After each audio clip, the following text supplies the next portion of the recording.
Greetings fellow 50p collectors, Coin Snatcher here. Update tonight on the 50p collection. We've got two coins that are joining the collection.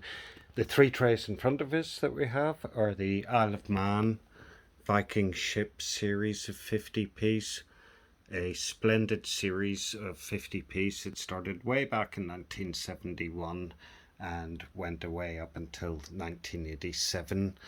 There's loads of different die marks to collect. I have nearly every single die mark. The only coins that this collection is missing is the 1978 base metal proof coin, a 1984 silver no die coin, and the 1984 round the world boat race edge inscribed coin.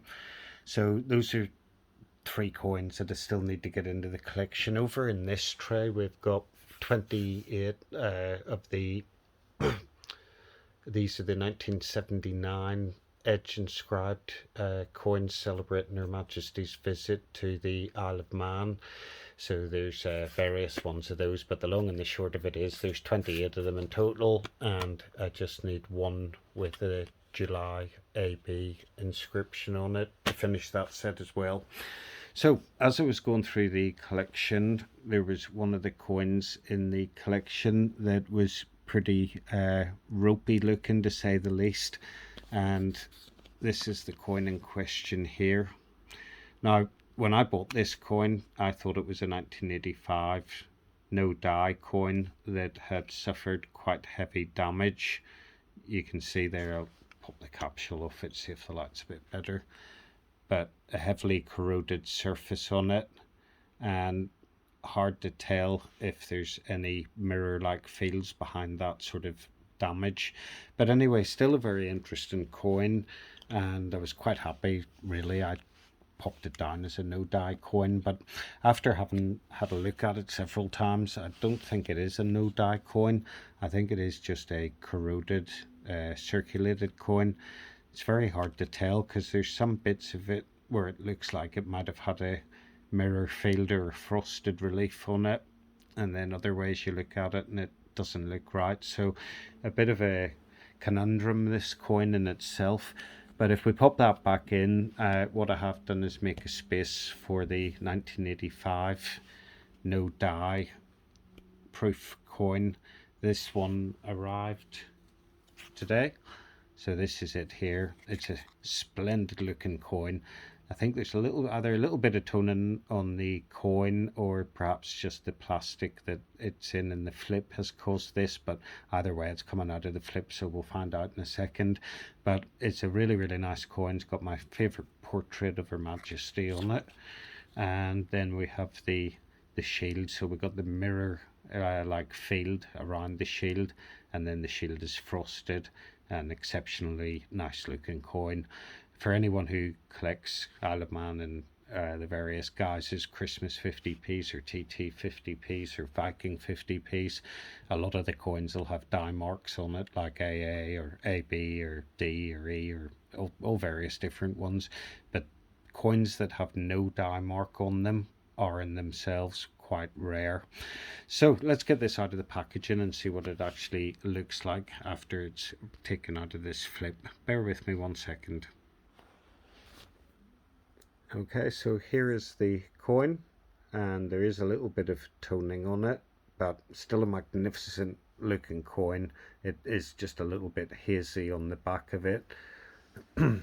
However, I could give it a clean, and that sort of cloudiness would come off it instantly, providing it's cleaned properly. You have to follow quite a strict procedure when you clean these coins. But there we go, that is the 1985 no die proof coin from the Isle of Man Viking ship series of 50p's. So if you can bear with me 1 second, I'm going to pop this into the capsule, and then we'll have a look at the second 50p that arrived as well. Okay, so we have that in the collection now. So we've got sort of 35, 70, 105, 102, 101, 100. So there must be around about 100 Viking ship 50p's in this collection. Lots of rare ones in there as well. If any of you folks collect those coins, you'll know exactly which ones the rare ones are. So let's have a look at the second coin that arrived, and I won't dwell on this one too long, but if we have a look at this coin first of all, this is a 1981 Christmas 50p, and you've probably seen this on previous videos, but the coin in question here has the HH die mark on it. So this is one that I had already. This is my third one of these coins which I've managed to buy, and this one has the Popjoy mint mark just there. Note the distance between the M and the 1. So this particular coin was on eBay the other day. It was off the top of my head, it was $13.99 with free delivery. Now the first thing to look at is the condition of it, because the condition of this coin is really nice.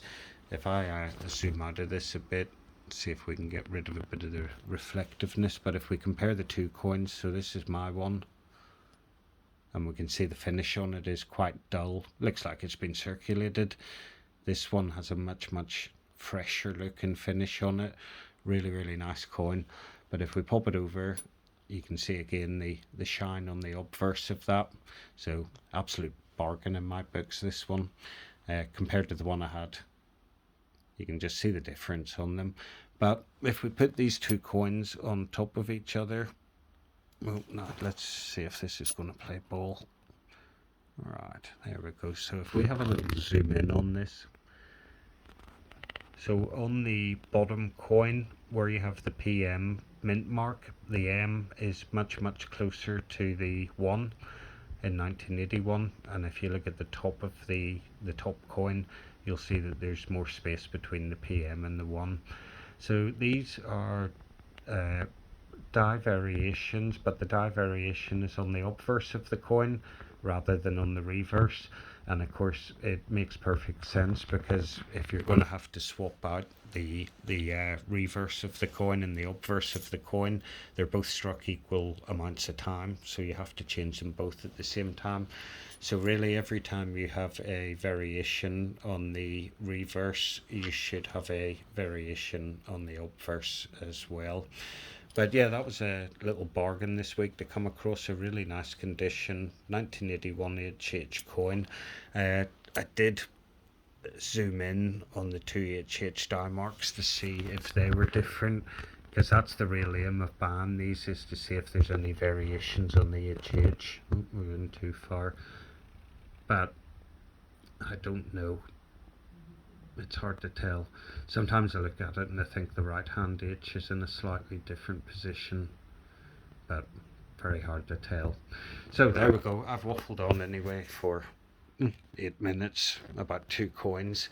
So we'll pop those up in the 50p collection now, and there are more 50p's on order, so as soon as those coins arrive, we'll do a little video on those as well. But for now, that's it for this video. Peace and love. Coin Snatcher out.